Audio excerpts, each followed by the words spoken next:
perempuan yang kita mesrai dalam mimpi itu lebih indah daripada realitanya kok. Makin tersembunyi akan semakin indah. Dan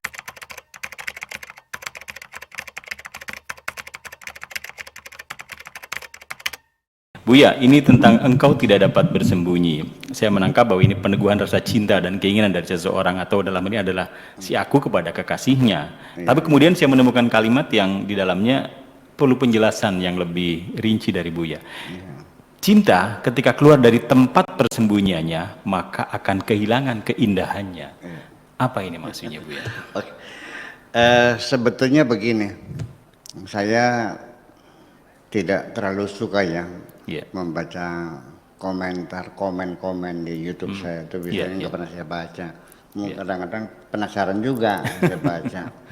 Salah satunya ada yang bertanya, yang Buya baca itu sajaknya siapa katanya gitu.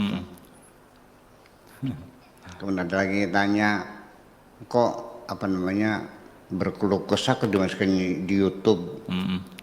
Ya, yang menceritakan penderitaan kok diceritakan YouTube. Iya kan? Tapi ada pertanyaan yang ini juga, pertanyaan yang cerdas juga.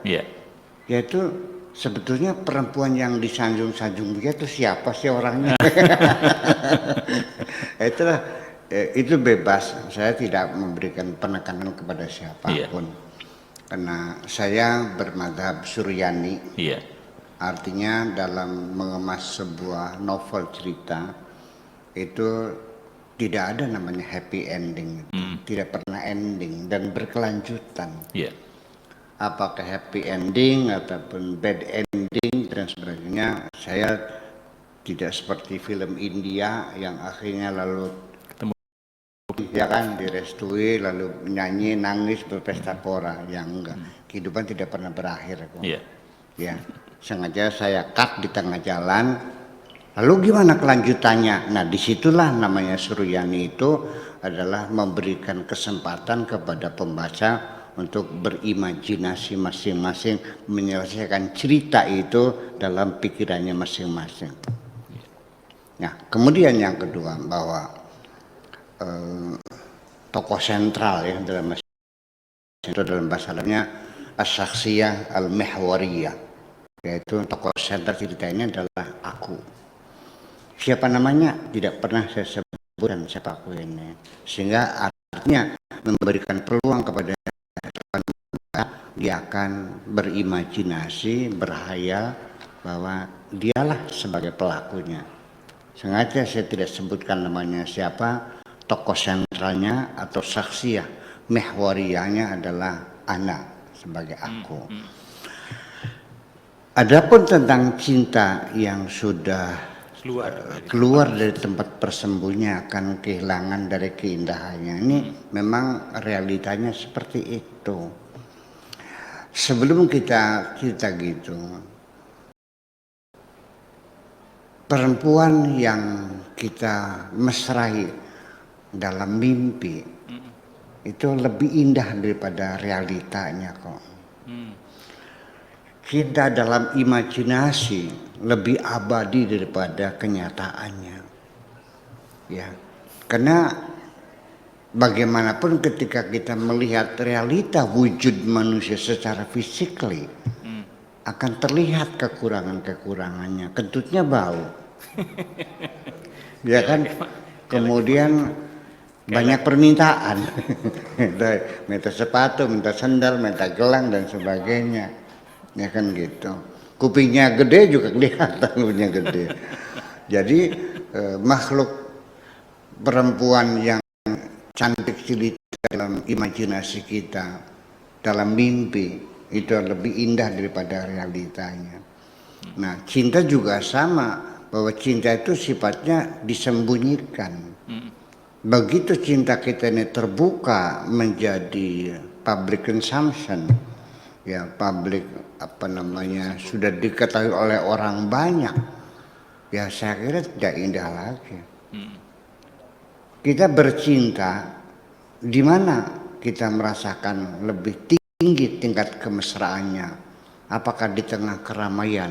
Apakah di bawah pohon kersem di tengah malam?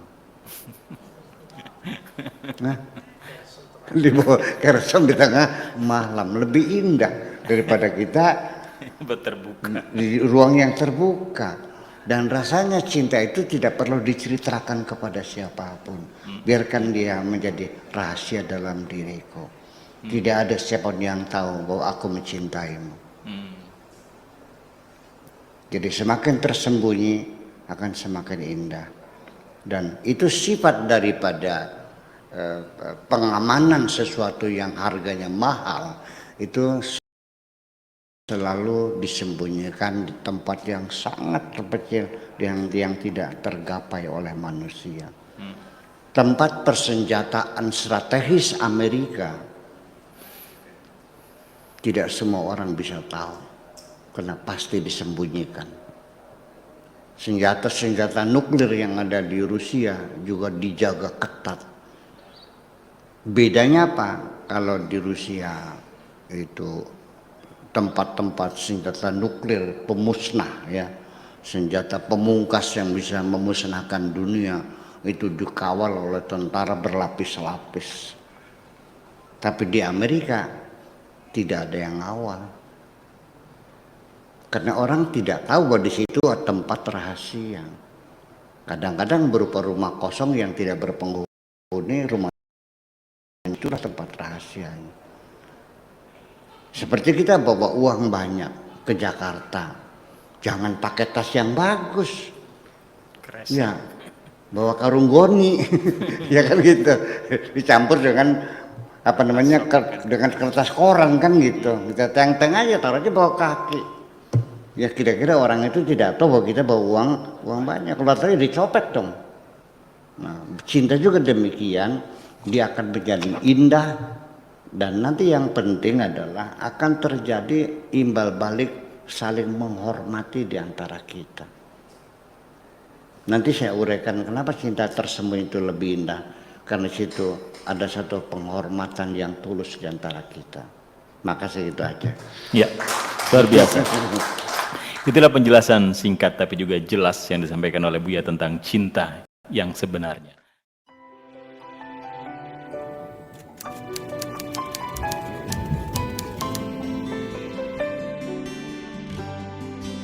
Aku hanya ingin berbagi kebahagiaan.